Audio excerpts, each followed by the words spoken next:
नमस्कार दोस्तों। मेरा नाम है राज और आज की कहानी अपराध की एक और सच्ची घटना है। ये कहानी बिहार के जातपुरवा में रहने वाले एक छोटे से परिवार के साथ हुई हैवानियत की है। बिहार के इस छोटे से कस्बे जातपुरवा में पवन कुमार ठाकुर अपने परिवार के साथ एक साधारण जिंदगी जी रहे थे।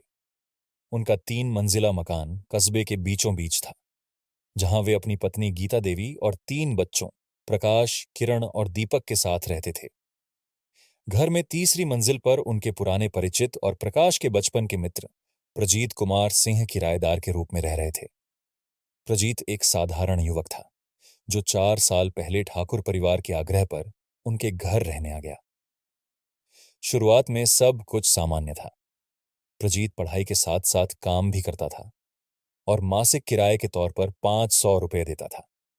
परिवार के साथ उसके संबंध अच्छे थे और वह परिवार के सदस्य जैसा ही हो गया था। लेकिन धीरे धीरे चीजें बदलने लगीं। किराया रुकने लगा। प्रजीत की घर में आवाजाही बढ़ गई और उसने घर के सदस्यों से दूरियां बनानी शुरू कर दी। ठाकुर परिवार के मन में संदेह तो था, लेकिन वे उसे अपने बेटे जैसा मानते थे और उम्मीद करते थे कि वह जल्द ही अपनी आर्थिक परेशानियों को सुलझा लेगा। कुछ हफ्ते पहले जब ठाकुर ने प्रजीत से बकाया किराए के 4,000 रुपये मांगे, तो उसने आश्वासन दिया कि वह अपने घर जाकर पैसे ले आएगा। लेकिन जब उसने ऐसा नहीं किया तो ठाकुर का धैर्य जवाब देने लगा।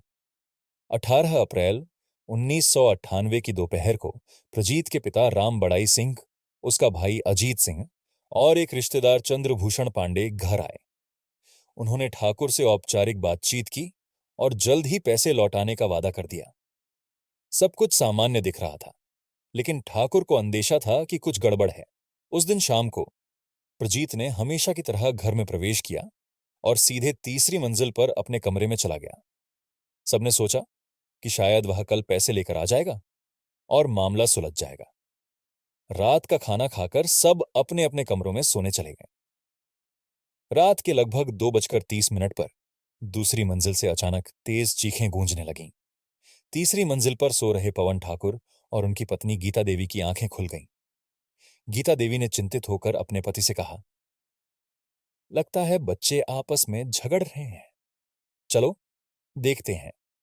दोनों जब भागकर दूसरी मंजिल पर पहुंचे तो जो दृश्य उन्होंने देखा उससे उनकी रूह कांप उठी।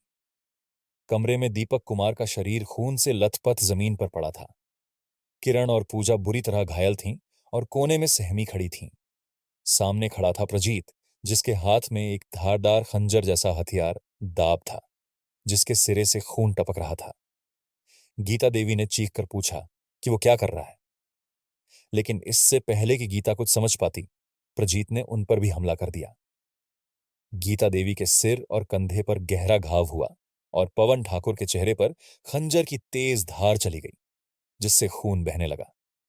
प्रकाश, जो इस सब का गवाह था, भागकर खुद को बचाने की कोशिश करने लगा। प्रकाश किसी तरह तीसरी मंजिल की ओर भागा और खिड़की से नीचे झांका। उसने देखा कि प्रजीत के पिता, भाई और रिश्तेदार घर के बाहर खड़े थे, जैसे वे पहले से ही इस योजना में शामिल थे। प्रकाश ने शोर मचाया, लेकिन तब तक वे लोग रेलवे लाइन की ओर भाग चुके थे। इधर प्रजीत भी तीसरी मंजिल की खिड़की से छलांग लगाकर भागने की फिराक में था। उसने एक नजर पवन ठाकुर और गीता देवी पर डाली, जो दर्द से कराह रहे थे। जैसे ही उसने छलांग लगाई, आसपास के लोगों की भीड़ जमा हो गई और हंगामा शुरू हो गया। कुछ देर बाद पड़ोसियों ने पुलिस को बुलाया।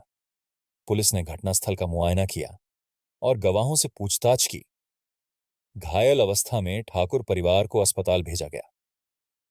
प्रकाश ने पुलिस को पूरी घटना विस्तार से बताई।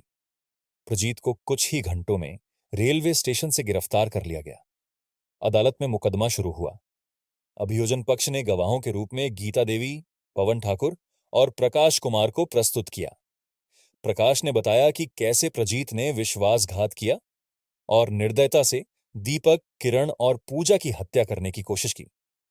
पोस्टमार्टम रिपोर्ट में पुष्टि हुई कि दीपक की मौत खंजर से किए गए गहरे घावों की वजह से हुई थी।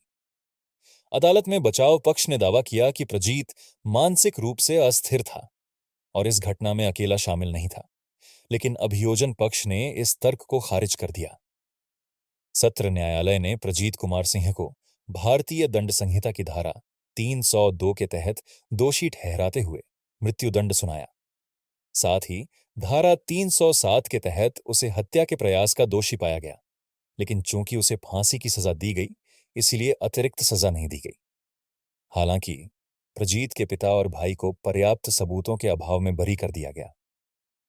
इस दर्दनाक घटना के बाद ठाकुर परिवार की जिंदगी बदल गई। गीता देवी आज भी उस रात के खौफनाक पलों को याद करके कांप उठती हैं। प्रकाश कुमार, जो कभी प्रजीत को भाई मानता था, अब उसके नाम से भी नफरत करता है। इस कहानी में सिर्फ एक घर का विनाश नहीं हुआ, बल्कि एक रिश्ते की नींव भी हिल गई। विश्वासघात की जो कीमत ठाकुर परिवार ने चुकाई, वह कभी भुलाई नहीं जा सकती। अब वह मकान वीरान पड़ा है और लोगों के बीच इस कहानी का जिक्र होते ही एक सिहरन दौड़ जाती है। हर कोई बस यही सोचता है, भरोसा इंसान की सबसे बड़ी कमजोरी है और यही सबसे बड़ा धोखा भी बन सकता है। आप अपने कीमती विचार कमेंट में दे सकते हैं।